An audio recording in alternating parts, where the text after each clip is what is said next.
সুপ্রিয় শিক্ষার্থীবৃন্দ, এখনকার ক্লাসে স্বাগত জানাচ্ছি। আজ আমরা কয়েকটি স্থাপত্য শৈলী আলোচনা করব। প্রথমেই আইল। আইল হচ্ছে মসজিদের ভিতরের সমান্তরাল খিলান পথ। খিলান পথ চিনতে হলে তো আমাদেরকে আগে খিলান চিনতে হবে, তাই না? এই স্থাপত্য কাঠামোগুলোর নাম হচ্ছে খিলান। সম আকৃতির অনেকগুলো খিলান যুক্ত হয়ে খিলান পথ তৈরি হয়। এভাবে মসজিদ স্থাপত্যে জুল্লা বা নামাজ পড়ার জায়গায় সমান্তরাল যে খিলান পথ থাকে তাকে আইল বলা হয়। বাংলাদেশের প্রাচীন মসজিদগুলোতে সাধারণত কাতার বরাবর আইল থাকে, তবে বেশি গম্বুজের মসজিদে পূর্ব পশ্চিমে কিবলা বরাবরও আইল থাকতে পারে। গির্জাগুলোর আইল সাধারণত ডানে বামে দেখা যায়, যা চলাচলের পথ বা করিডোর হিসেবে ব্যবহৃত হয়। নেইভ।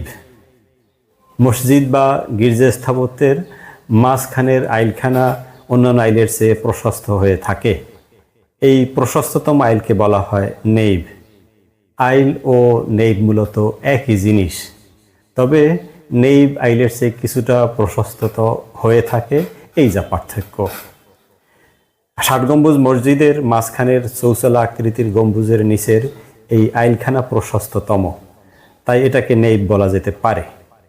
গির্জায় যেহেতু মাঝখানের সারিতে বেঞ্চ বা চেয়ারে বসে উপাসনা করা হয়, তাই এ সারিটা কিছুটা প্রশস্ততম হয়ে থাকে। এজন্যই গির্জায় নেইভের ব্যবহার বেশি দেখতে পাওয়া যায়। বে। সুপ্রিয় শিক্ষার্থীবৃন্দ, এই বে কিন্তু বে অফ বেঙ্গলের বা বঙ্গোপসাগরের বে নয়। এটা স্থাপত্যের একটি গুরুত্বপূর্ণ টার্ম। সাধারণত দুটি পিলার বা দেয়ালের মধ্যবর্তী অংশ বা স্পেসকে বে বলা হয়। তবে মুসলিম মসজিদ স্থাপত্যে স্তম্ভ বা খিলানের মাঝখানে গঠিত প্রতিটি ঘরাকৃতি ইউনিটকে বে বলা হয়। সহজভাবে বললে, একটি মসজিদকে যদি কয়েকটি সমান ভাগে ভাগ করা হয়, তাহলে প্রতিটি ভাগকে এক একটি বে হিসেবে গণ্য করা হয়। স্থাপত্যের নান্দনিকতা বৃদ্ধি করার জন্য গেট এবং জানালার বিন্যাসে এবং আরও কিছু ক্ষেত্রে বের ব্যবহার লক্ষ্য করা যায়। যেমন জানালার মূল দেয়াল থেকে যদি জানালা কিছুটা বাইরে বেরিয়ে থাকে, তাহলে তাকে বলা হয় বে উইন্ডো ইত্যাদি। ট্রানসেপ্ট। গির্জার প্রশস্ততম গলিপথ, যেটাকে আমরা ইতিমধ্যেই নেইভ হিসেবে চিনেছি, সেটার ক্রসিংকে ট্রানসেপ্ট বলা হয়।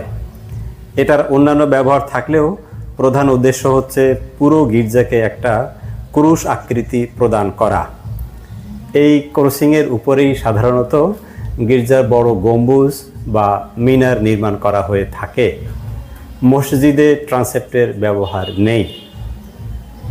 সুপ্রিয় শিক্ষার্থীবৃন্দ, এরই সাথে আজকের ক্লাসটা শেষ হলো। এতক্ষণ সাথে থাকার জন্য ধন্যবাদ।